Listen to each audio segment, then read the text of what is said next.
Super. Well, thanks everyone for coming. This is a webinar on the fundamentals of underwater localization for on-demand fishing. My name is Mark Baumgartner. I work at the Hole Oceanographic Institution, and I'll just tell you a little bit about my institution and me just as a start. So the Hole Oceanographic Institution is, I believe, the world's largest independent nonprofit marine research, engineering, and education organization. We are a degree granting institution. We primarily grant PhDs through a partnership with Massachusetts Institute of Technology. We have about 950 employees. We operate several research vessels and house several national facilities. We do a lot of work focused on understanding the ocean, and for me, I'm trained as a biological oceanographer, and I've been studying the ecology of whales and dolphins for a long time now, and in particular North Atlantic right whales.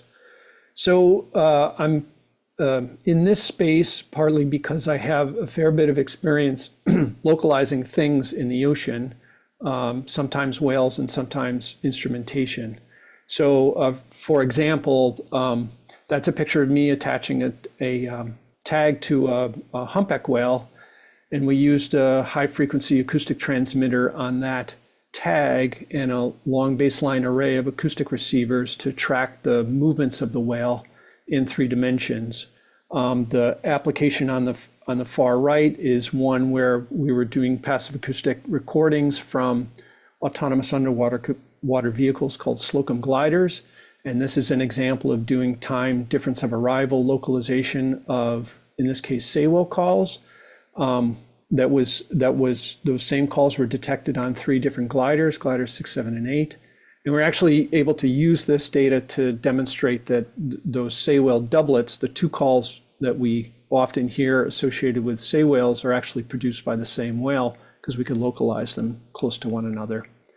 And then more germane to this, Jim Partan and I wrote a paper on the development of the successive acoustic receive time, or SART method, of localizing on-demand gear. I'm not going to talk about that method today. We've sort of moved beyond that method with cloud integration, but certainly that's an example of localizing things on the seafloor. More recently, last year, I led a group to develop an open standard for on-demand gear location marking, gear retrieval, lost gear recovery, and enforcement. And we dubbed this standard FONTIS.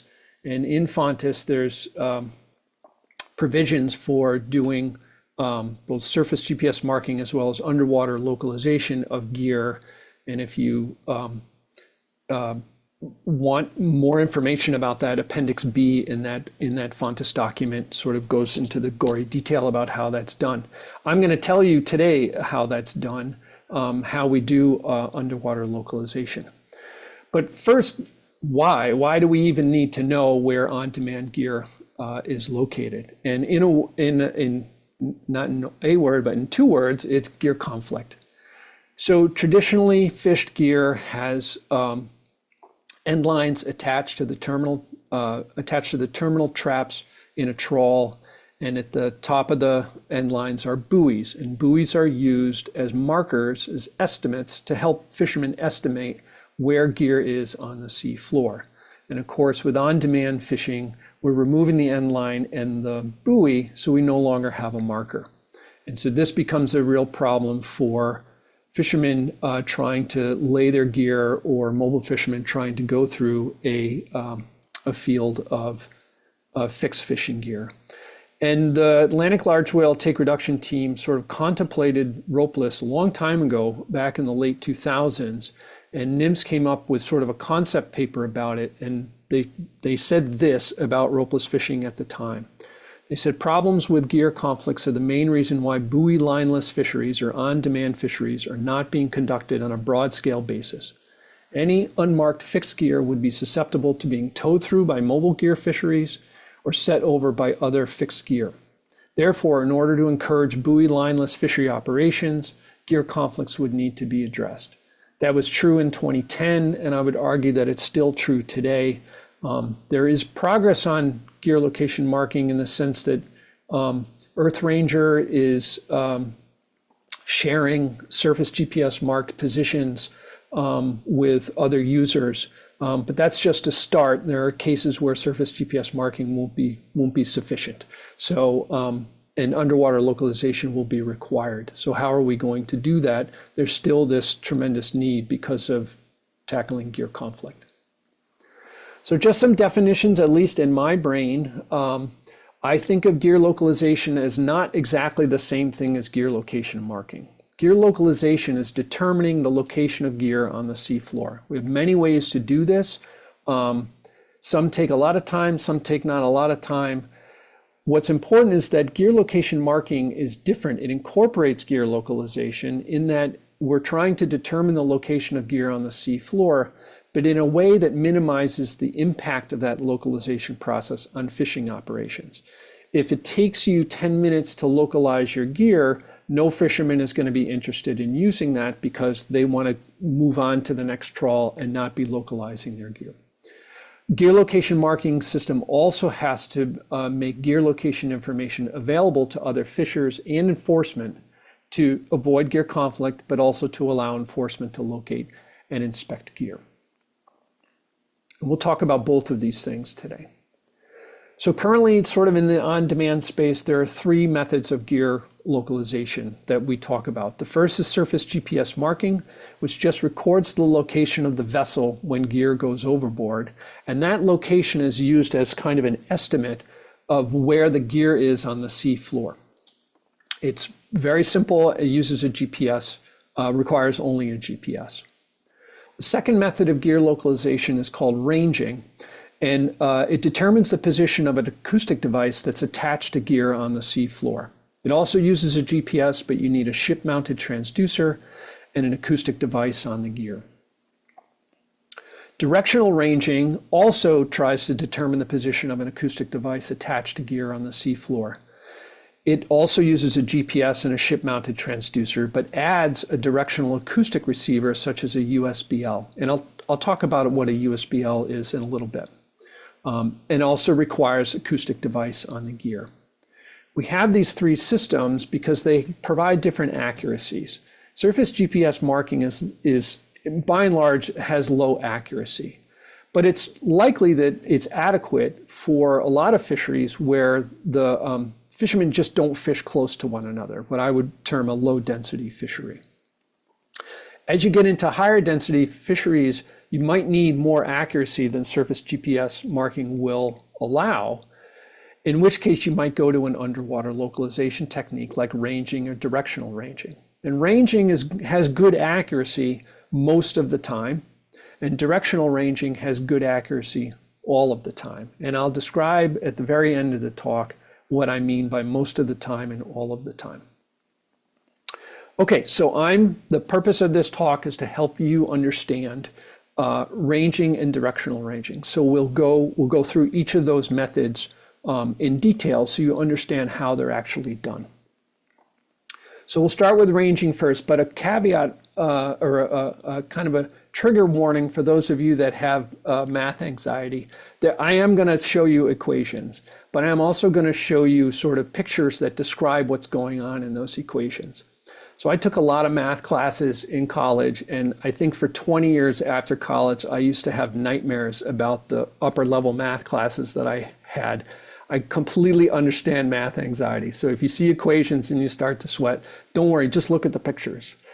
For those of you that do want to follow with the math, I just have a very simple primer on some things that you learned in high school that I'll be using. So the first is just, both of these things have to do with right triangles. The first is the Pythagorean theorem, which has been around for a long time. It just relates the lengths of the sides of a right triangle, and a little bit of trigonometry to associate the angles in the right triangle with the lengths of the sides. That's it. That's the most amount of math that you need to know to follow along with the equations if you want.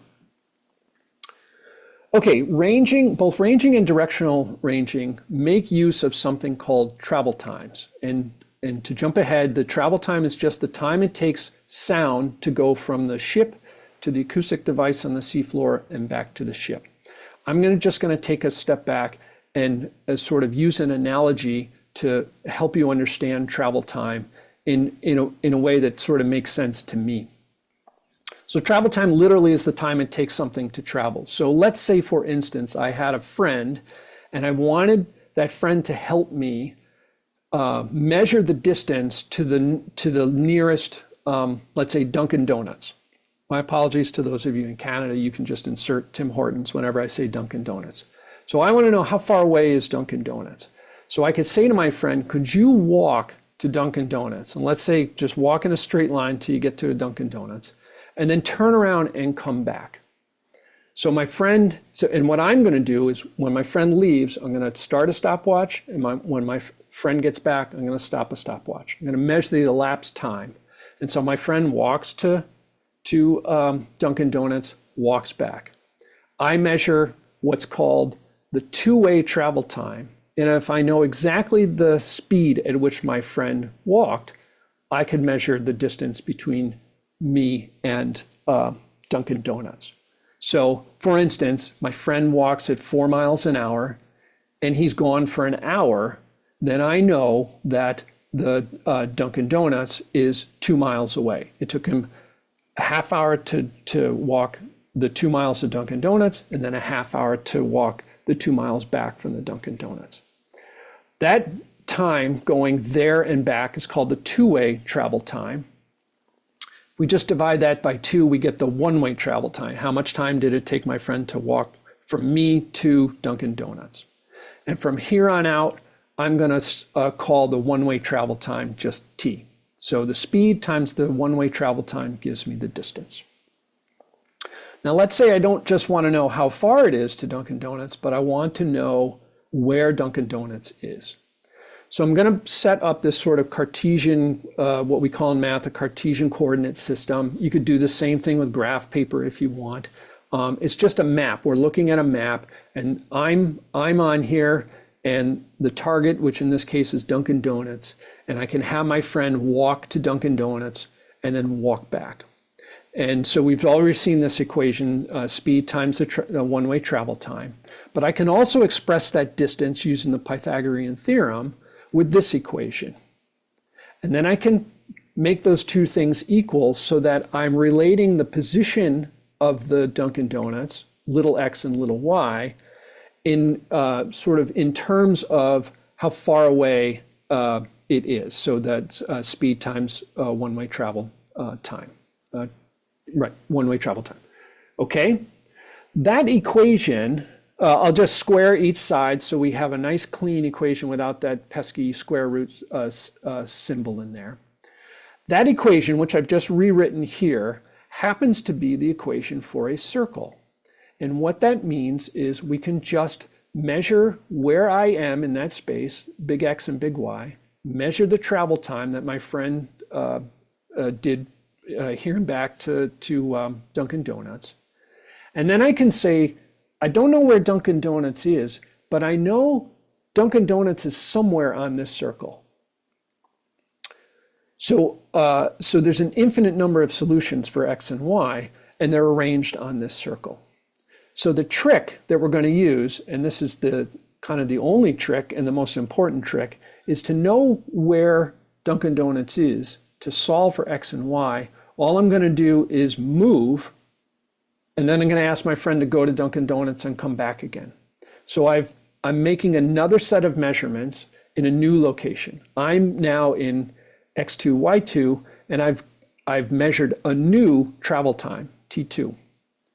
Now that set of equations has two possible solutions, and they're indicated in the graph with the yellow arrows. Where those two circles intersect, that's where Dunkin' Donuts is, but there's only one Dunkin' Donuts and there's two solutions. So Dunkin' Donuts is at one of those locations, but I don't know which. So to resolve that, I just move and ask my friend, my very patient friend at this point, to walk to Dunkin' Donuts yet again and come back. Now I have three equations, three circles. There's only one solution to this set of equations, and it's indicated by the yellow arrow. That's where all three of these circles intersect. That's where Dunkin' Donuts is. So now I know where Dunkin' Donuts is. I've localized it. Okay, so the takeaway here is that just by knowing the speed at which my friend walks and measuring my location and this one-way travel time multiple times in multiple locations, I can estimate the location of my target, in this case Dunkin' Donuts, at X and Y. Okay, but where I take these measurements matters. And this is going to be a very important piece of this puzzle. So if, for instance, I took measurements here, I had my friend walk to Dunkin' Donuts and came back, and this is the circle that I get, and then I move, and I get another circle, ask my friend to go to Dunkin' Donuts back, and I move and do the same thing. Now I have three circles, but it's difficult to say where these circles actually intersect with one another. And what that means is because of the arrangement of where I took these measurements, I don't have a lot of confidence. There's a lot of error in the solution of where Dunkin' Donuts is. I'm not exactly sure. And that's simply because the spatial arrangement of measurements are in a line that also happens to intersect where Dunkin' Donuts is. So in the sort of localization world, we call that a poor geometry. Geometry simply refers to the spatial arrangements of locations where these travel time measurements are made. This is what we would call a poor geometry. The measurement locations are in a line that intersects with the target location, and the circles don't intersect very well. Contrast that to what I showed you earlier, where these measurements are not in a line, and as such, the measurement locations are distributed kind of around the target location, and importantly, the circles intersect very well. And so there's much less uncertainty about where Dunkin' Donuts is when we have a good geometry on the right than we have a poor geometry on the left. I'll show you two more examples. This is another example of a poor geometry. If I just walk in a straight line and have my friend go to Dunkin' Donuts and back over and over and over again, we end up with two solutions that we can't distinguish between. This is sometimes referred to as the left-right ambiguity. The circles intersect well, but they do so in two locations. So I don't know where Dunkin' Donuts really is. Here's the best possible geometry that you could have, is where your measurements are taken basically in a circle around your target location, which is where the yellow arrow is pointing. And all of these circles intersect really, really well in one location and one location only. When we sort of as oceanographers go out to determine where something is, and we have time to take all these measurements in a circle, this is the method that we use because it has such a good geometry. Okay.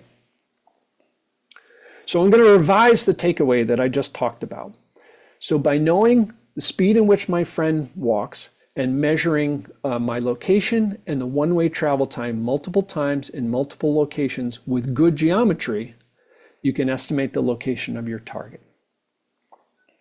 Great. So let's talk about how this works in the ocean then. So in the ocean, we use the exact same techniques that I just described, but instead of having my friend swim down to gear on the sea floor, I use sound to measure distance via travel time, exactly analogous to having my friend walk to Dunkin' Donuts. We also need to account for the third dimension, that is depth.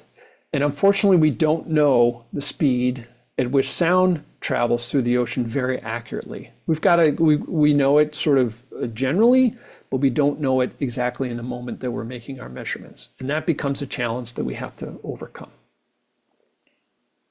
Okay, so at sea, apparently at night, because my ship is kind of dark, the way this works is the ship will have a transducer that sends out an acoustic signal.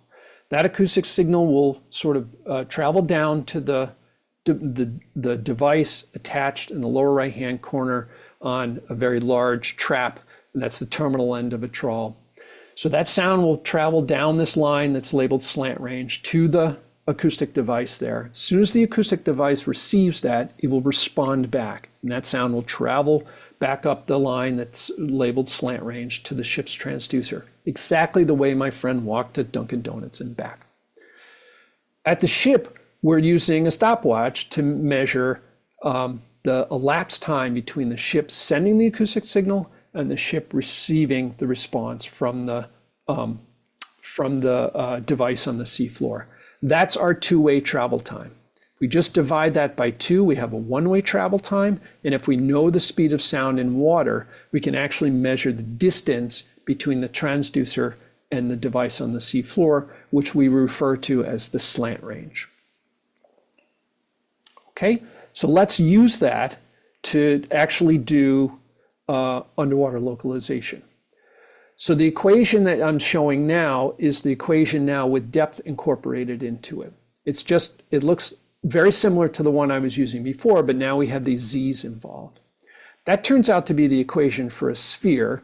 I'm not going to plot spheres on these plots, but just so you know, that's what we're doing. That's the sort of mental image you can have. And what we're going to do is we're going to measure many of the things that are in that equation. We're going to measure our location. We're going to measure the depth of the ship's transducer. We're going to measure the depth of the device on the seafloor, which is likely going to be measured by the device on the seafloor and transmitted back up to the ship in the response message, the response transmission. And we're going to measure one-way travel time. We want to estimate the position of the gear on the seafloor. And so we've accounted for just about all of the terms in that equation except S, the speed of sound.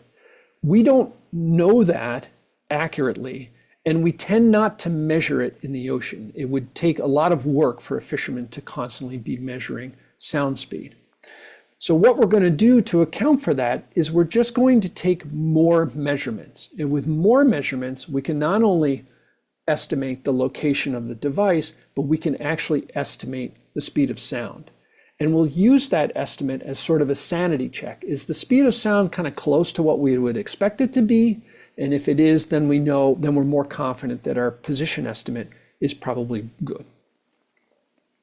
Okay, so the way this works in reality is we're going to take multiple measurements. So the ship is where the filled circle is, the acoustic device is where the star is. The ship moves. It first measures a set of measurements, its location, the depth of the device, and a travel time, and then it does it again, and then it does it again, again, again. And in such a way, with that set of measurements, we can then estimate the position of the device, the speed of sound in water, using a method called nonlinear least squares. I'm not going to describe how nonlinear least squares works. It's used in a wide range of applications. It's being applied here for underwater localization. It's pretty straightforward. I'm happy to explain it if people are interested. Okay, so the takeaway here, just like with the Dunkin' Donuts, by making measurements multiple times in multiple locations with good geometry, you can estimate the location of devices on the seafloor. And I want to emphasize that all you need to do this is a transducer. And most fishermen that are using on-demand gear will already have a transducer installed in their vessel because they're using acoustic releases to release their on-demand gear. In other words, you don't need any extra hardware for this. You already have the hardware on your vessel to do this kind of localization. Okay, so let's think about on-demand fishing then. It's really important to understand how fishing vessels behave so that we can sort of adapt our methods to what they're doing. So fishing vessels largely travel in straight lines. They sort of haul gear, pull out the catch, reset that gear, and then they move in a straight line to where their next trawl is. I just told you that moving in straight lines is not a great strategy for doing ranging localization. It results in what we call a poor geometry. So we need to account for that. It's also true that fishing vessels that deploy the gear will likely not be able to collect enough measurements with good enough geometry, because they're driving away in a straight line, to localize their own gear immediately after setting it. And that fisherman that just deployed that gear isn't coming back to that location for another couple of days to haul that gear.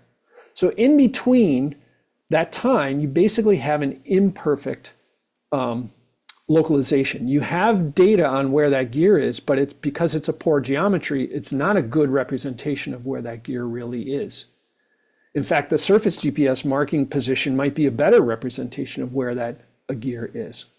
And so it's likely that fishermen will need to depend on other fishermen to help localize their gear. And this is a process that I call community localization. So I collect some measurements on your gear, you collect measurements on my gear, and we all benefit when we share those measurements to produce accurate gear locations. But I see your hand is raised. If you don't mind, I'm only going to talk for 45 minutes, so we have plenty of time for questions afterwards. If you could hold your questions till then, I'd appreciate it. Thank you. Okay. So if I collect some measurements on my gear, you collect some, I collect some measurements on your gear, you collect some measurements on my gear. We all benefit when these are shared to produce accurate gear locations, which ultimately reduces gear conflict, which is in everyone's interest. Okay, so here we are again at the acoustic device has just been deployed. That's where the star is. And as the deploying ship moves away, it'll start taking measurements. So it takes its position and the travel time. It'll do that again as it moves away. It'll do that again as it moves away. And as I mentioned earlier, for ranging, this results in a poor geometry. And so our position estimate at this point is not very good. Our underwater position estimate is not very good. And so what we could do at this point is when this fisherman is gone, the next fisherman that comes by could also be taking measurements, position and travel time measurements as they pass by. So now you have a vessel that's passing by, and when their measurements are combined with the original measurements, you start to get a better and better geometry. Until in the end, you have a really good geometry, so you have a really good estimate as to where that gear is. So again, by sharing these measurements, accurate localization can be achieved. And again, I want to emphasize that no special equipment is required other than what is already needed to retrieve on-demand gear. So I want to focus on this sharing measurements part of this, because that's critical to this kind of ranging localization. To enable community localization, you have to share these measurements. And this is where interoperability comes in. Some of you may wonder, why is it that we're talking about interoperability all the time? It's not just because it would be awfully nice if these manufacturers' gear talk to one another. In order to do this community localization, you have to have interoperability. First, you have to be able to share these measurements someplace. It's not like the yellow fisherman is going to call up the green fisherman and say, can you share your positions with me? Those measurements will ultimately be shared in the cloud. There's sort of two visions about how you would collect these travel time measurements. The first is to only share those measurements among users of a single manufacturer's gear. This is what my understanding of how EdgeTech's Capri system works. So in order for travel time measurements to be taken, both the green and the yellow fishermen have to be using the same manufacturer's gear. Another vision is to share these measurements among all users. And this is what's envisioned in Fontis, where it doesn't matter if the green fisherman and the yellow fisherman don't have the same manufacturer's gear. They're able to talk with one another's gear in such a way that they can derive travel time measurements for gear that's made by a different manufacturer. That's probably the single most important part of this interoperability. It's why we have interoperability, to enable this gear location marking, this type of community localization for a gear location marking system. There are other reasons for interoperability: lost gear recovery, enabling or sort of simplifying enforcement's ability to release gear, but this is probably the main reason to tackle the gear conflict issue. Okay, that's ranging. Now I'm going to talk about directional ranging. So for directional ranging, we're still going to measure travel times. That's important. We still have to know our distance to the device on the sea floor. But in addition to that, we're going to measure the bearing to the acoustic device. Just literally, you can say that the device is in this particular direction. It can be done in a few ways. Teledyne Benthos has an ultra short baseline solution. Ropeless Systems has a short baseline system. I'll just describe my understanding of how ultra short baseline arrays work. So one way to do this is to have a tetrahedral array of hydrophones. So hydrophones are just underwater microphones. They listen for sound.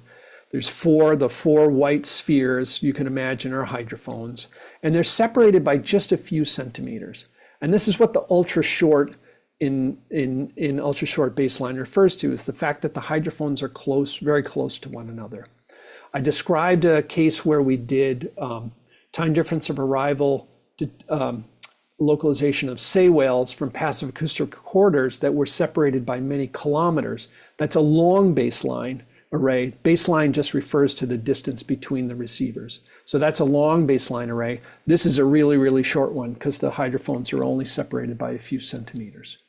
So when an acoustic device on the sea floor makes a sound, that sound sort of comes in and will be sensed by all four of the hydrophones, but the sound will arrive, i.e. will be sensed by those four different hydrophones at different times. And you can use that difference in time to actually derive or calculate the bearing to the source of the sound.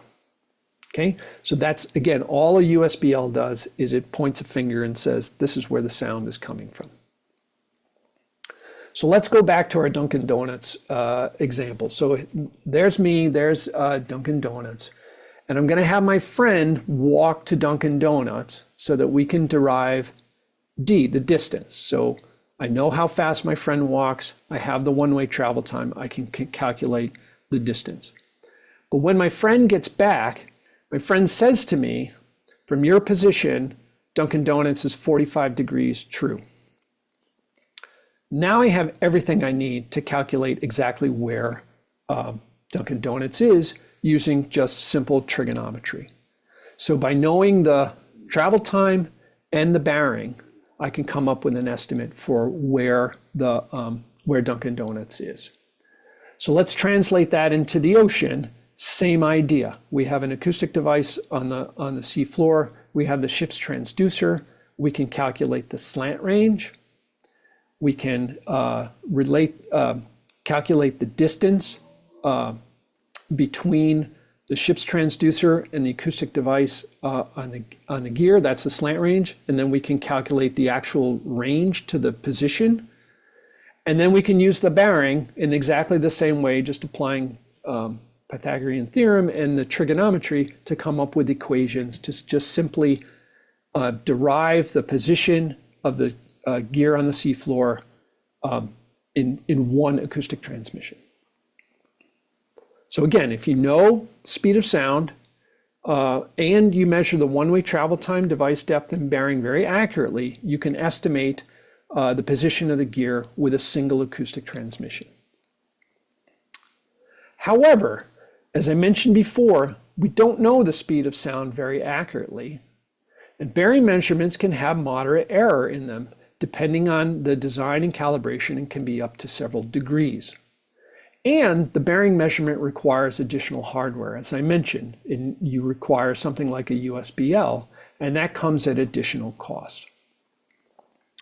So it's important to sort of understand what the USBL is doing for us and sort of assess, is that worth the additional cost? So let's talk a little bit about the error, this bearing error. So when you get a bearing to the device, that's likely not the true bearing. It's going to be off by some amount. And this gray sort of cone gives you an idea of what that error might be. So an error, it's important to know that the error in the bearing leads to an error in your estimate as to where that gear is. And that white line that I've drawn there between my ship, the filled circle, and the acoustic device, the star, that white line is telling you something about the position error. It's sort of bounding that error based on the error in the bearing measurement. What's important to know is as the ship moves closer to that device, that error decreases. That line gets smaller and smaller. And what that tells us is that the bearing part of the USBL is mostly useful when you're relatively close to the device and is less informative when you're far from the device, which may or may not, that may be fine, but that's sort of a fact of using these bearings to try to do positions. Okay, this is just sort of a summary. If you have the ship's transducer as the filled circle, you're sending sound to the acoustic device, which is the star.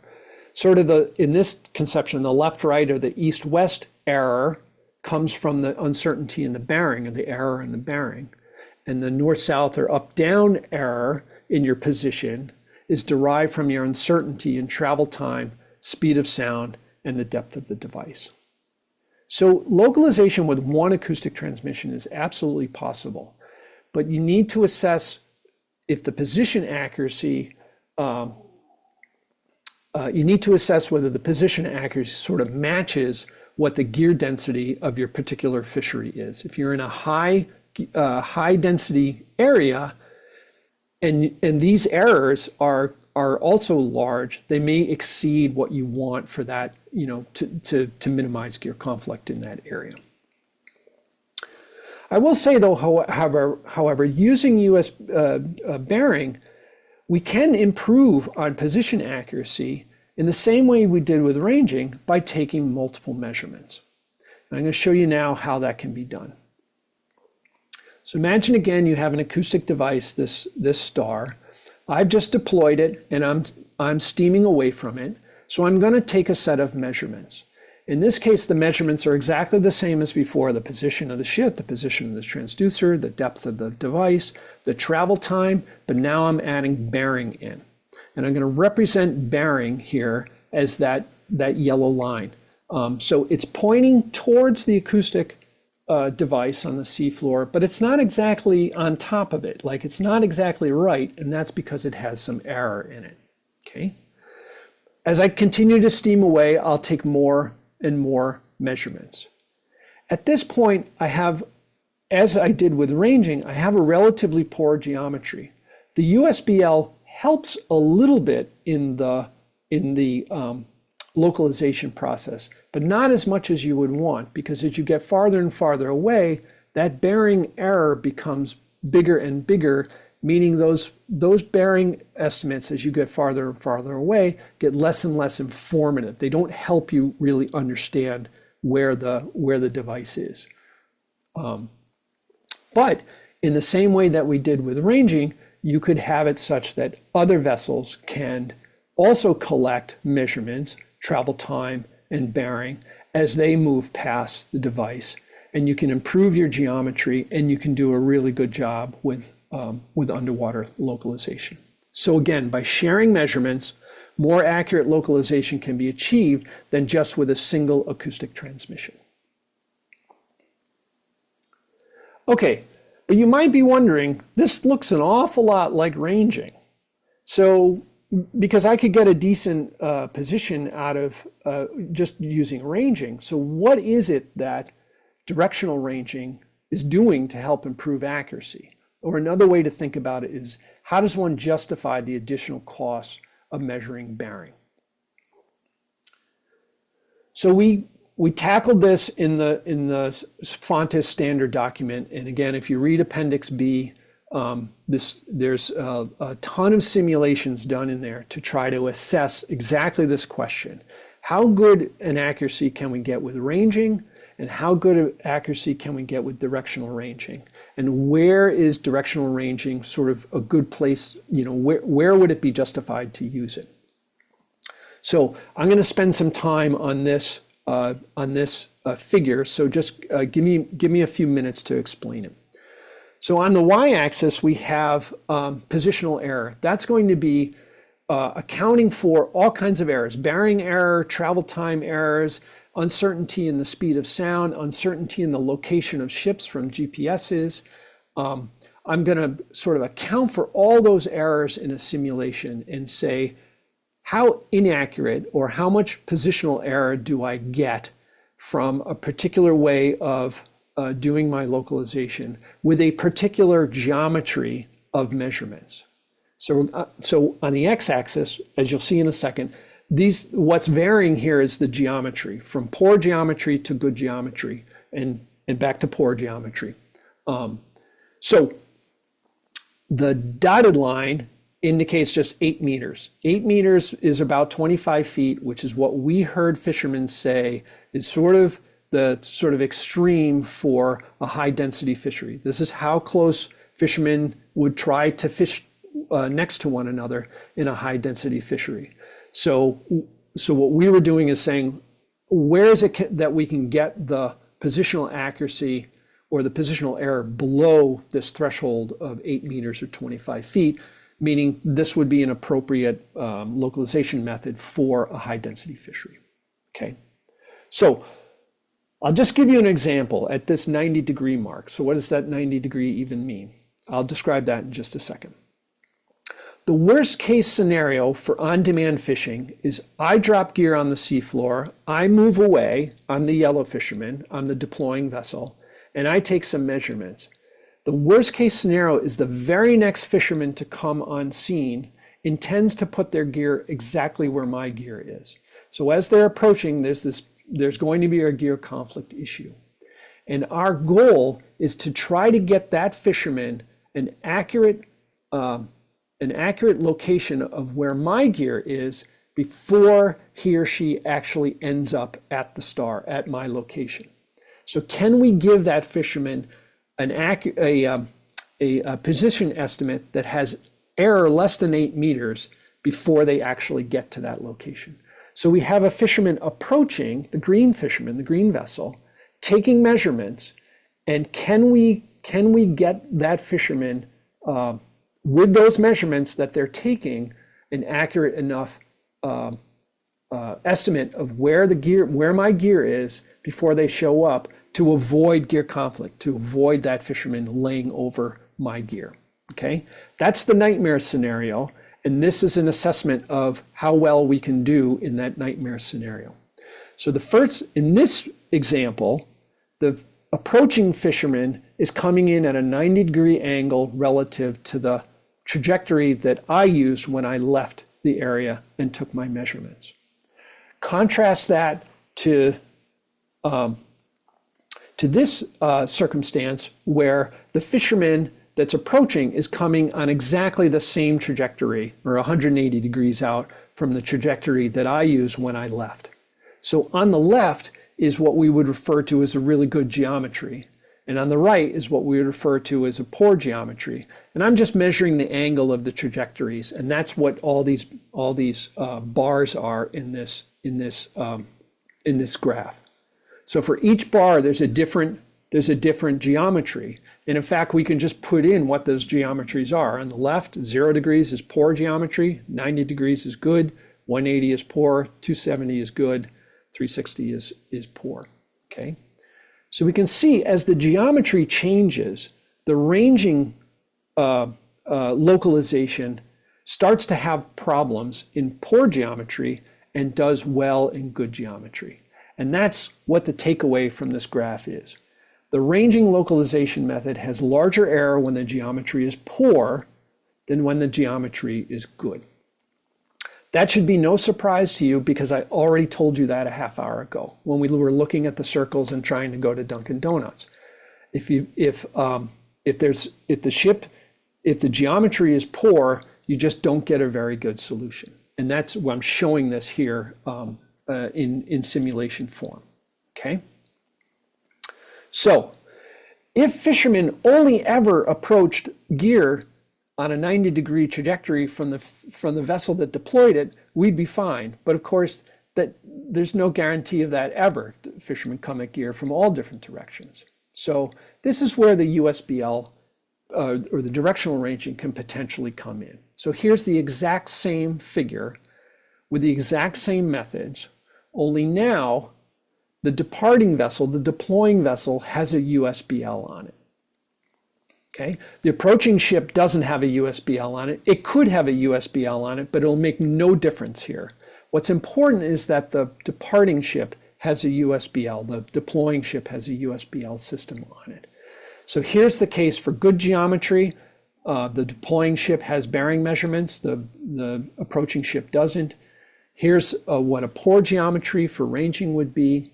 And so what you can see in the graph is that even when the geometry is poor for ranging, the USBL or the bearing measurements account for that or help us overcome that poor geometry.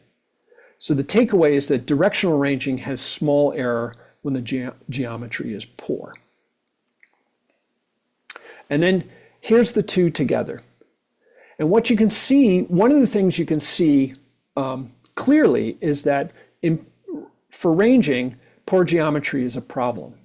But the problem is not terrible, right? So here, if you look at these bars, I don't know if you can see my cursor, but if you look at these bars, these are sort of 15 to 30 to 40 meter errors. That might be, for some fisheries, that might be completely acceptable.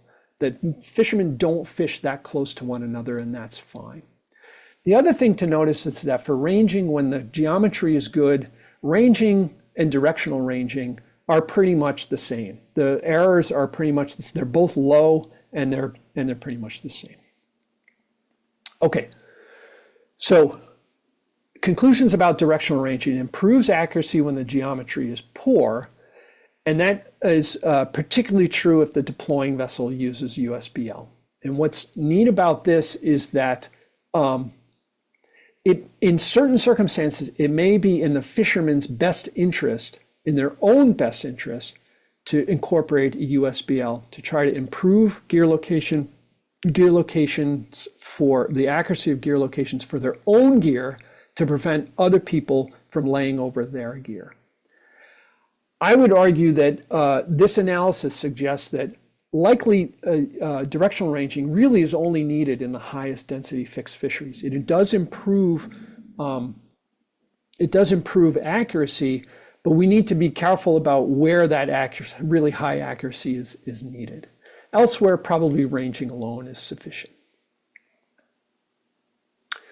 All right, this is my last slide. I'm just going to talk about, the last thing I'll talk about is a gear location marking system. In my opinion, it'd be great to have a gear location marking system that has the flexibility to incorporate or allow all three of these localization methods, because certain methods are good in certain circumstances and maybe overkill in other circumstances. And certainly Fontes embraces this. Fontes allows, it facilitates just surface GPS marking, ranging, directional ranging, or a mix of those. I also want to emphasize, I've said this a few times already, that ranging can come essentially free with the same hole-mounted transducer used to retrieve on-demand gear. Meaning if you're already using an acoustic release for your on-demand gear, you have the infrastructure, you have the hardware to do this ranging. I often hear that ranging, like all these underwater localizations, are going to be expensive. I don't actually think so. I think it's just going to come as a byproduct of the fact that you would have a hull-mounted transducer, which you're already going to have if you're using an acoustic release for your retrieval mechanism. Of course, that's not true if you're grappling, because you wouldn't be using a transducer to retrieve your gear. I want to emphasize that the type of localization that I've talked about, particularly the sort of community localization, depends on having a cloud. It's really essential to collect the measurements, do the localization computations, and then share gear positions. So there's lots of other considerations, of course, in this on-demand space about what sort of acoustic protocols we use, and even maybe how we go about doing localization. But I wanted to make sure I covered the sort of the basics about how it is that we do underwater localization for this webinar. So thanks very much for coming, and I'll be happy to answer any questions at this point.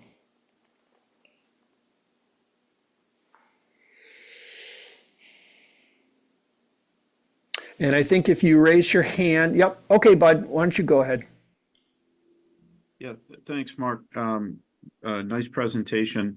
I wanted to go back to the comment. I think it's less of a question, I think, and more of a comment for some discussion. Sure. At 2 points, there was a comment made that the ranging, that the fishermen could potentially get ranging for free by virtue of the fact that they have a transducer installed.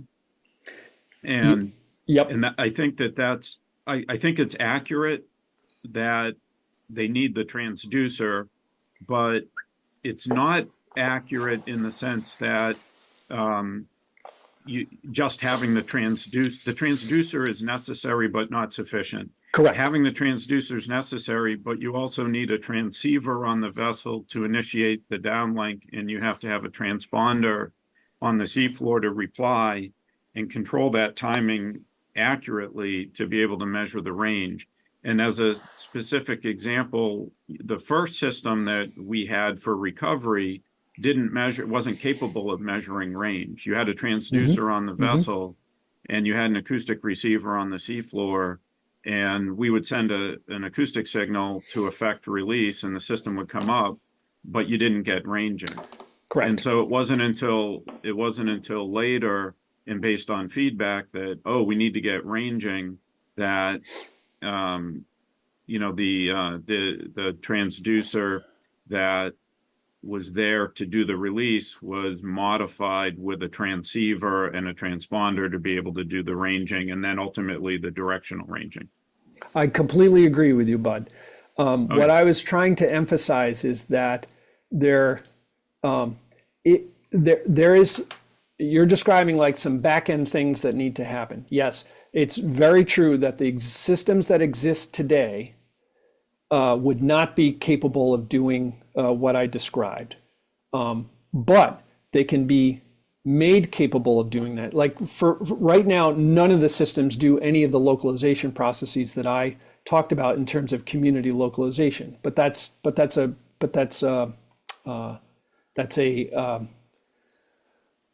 functionality that can be built in. So you're right that that's not capable today, but in the future, if you adopted standards, or if you went like with the Capri system, if everyone bought one manufacturer's gear and that manufacturer sort of implemented it, it takes nothing to, as long as they're able to measure this travel time, there's no extra hardware, there's no extra that you need other than sort of the infrastructure around it, or the system design around it. So I agree with you. And one other comment, if I may, and then I'll lower my hand. I don't know if it was mentioned for directional ranging. USBL, of course, is one type of directional ranging. There's also short baseline and super short baseline and multi-mode. But on all of those, on all directional ranging, the vessel also needs one additional piece of equipment, which is an accurate heading reference to true north, either a gyro compass or a GPS compass or equivalent. So, and I don't know if that was included, but it's an additional piece of gear in addition to whatever type of directional acoustic system, USBL or SBL. It will also need this heading reference. Correct. Yep. Very true. I didn't mention it just to keep things simple, but it does highlight sort of the complexity of those bearing measurements, what goes into those bearing measurements. It's not a simple thing. As what Bud's referring to is the fact that when you get a bearing from the USBL, that's not sort of in real world coordinate system yet. You have to combine that with a compass and then combine it with a GPS to get to actually get the correct true bearing as opposed to the bearing relative to however your USBL is mounted on your ship. So what I was trying to suggest is that with that added complexity and that added cost, because that bearing system is something separate that you have to have, what do you get for that? And when is that, when could you justify using that? And when might it be 100% overkill for the type of fishery and the type of density of fishing gear that you're fishing in?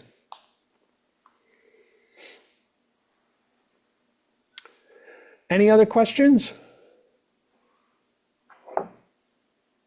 I can't believe that was so crystal clear that there aren't any Mark, questions. Sorry, I'm going to speak because I couldn't find that hand raising thing. I'm Philip Sanchez.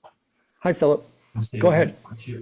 So I have a question about the ranging in terms of real world application. So I know that this is sort of a theoretical simulation and modeling process to determine error. But in the real world, as fishermen fish, they don't really ever approach in a straight line. And oftentimes when gear is set, they change course to move to the next point.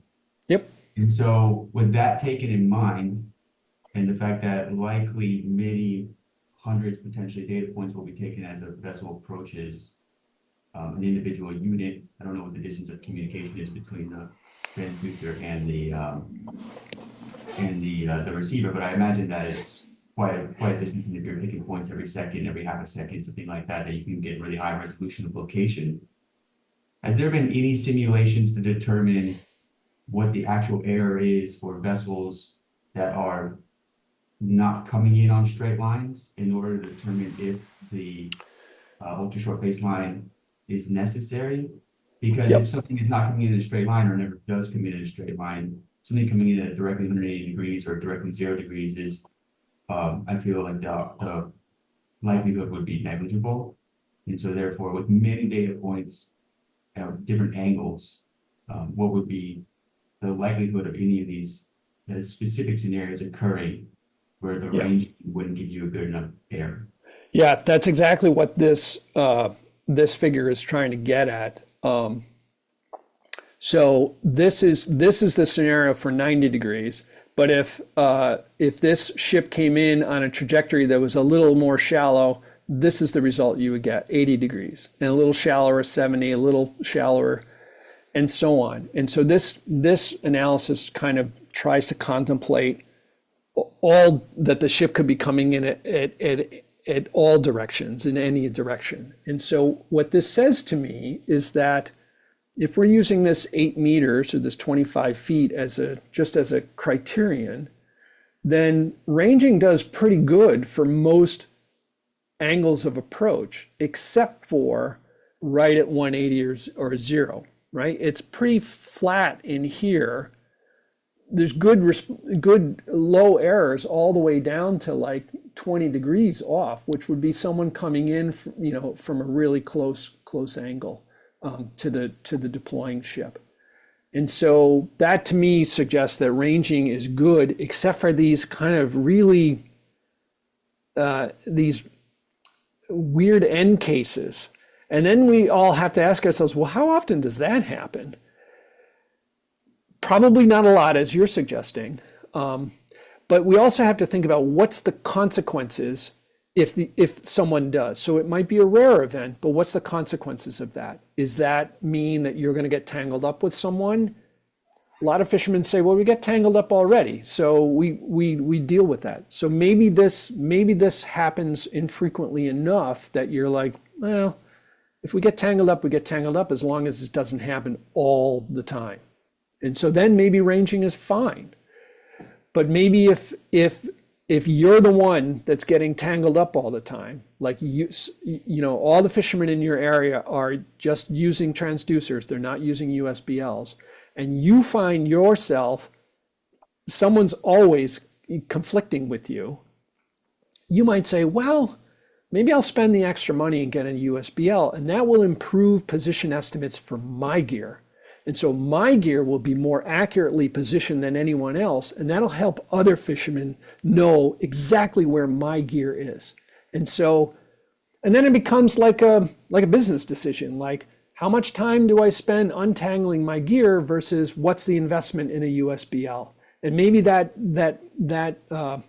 cost benefit sort of analysis would be like, well, if I get the USBL, I'll have fewer tangles, I won't get crossed over so much, and that'll be worth it. Right. No, so thank you for that. And I get that. I just wondering if there's been any simulations where, say, the approach or post-deployment, where you have staggered the approach instead of having straight line trajectories, because straight line trajectories are just, they're not, and I understand it's sort of a theoretical simulation, but they're just not realistic in an open ocean scenario. And so this is obviously very much worst case scenario. Philip, let me make sure I'm understanding. You mean that, like, say, vessel 2 approaches sort of in kind of a snake trajectory, like there's some wobble. It's not a completely straight line. Like current impacts, stuff like that, right? So, yeah, that actually improves things tremendously. And if you aren't on a straight line, it actually improves the geometry. And I'd be happy to do simulations to figure out, like, if the vessel kind of wobbles in its trajectory by, a couple tens of meters, how does that change this view? That would be very easy to do, and I'd be happy to do that, and it'd be a good thing to do. This was designed to be like worst case scenario, particularly the poor geometry. Like, it doesn't get any worse than what's on the right hand side, lower right hand side. And even then, ranging might be fine for your fishery. It just totally depends on how close people are fishing together. Thank you, Mark.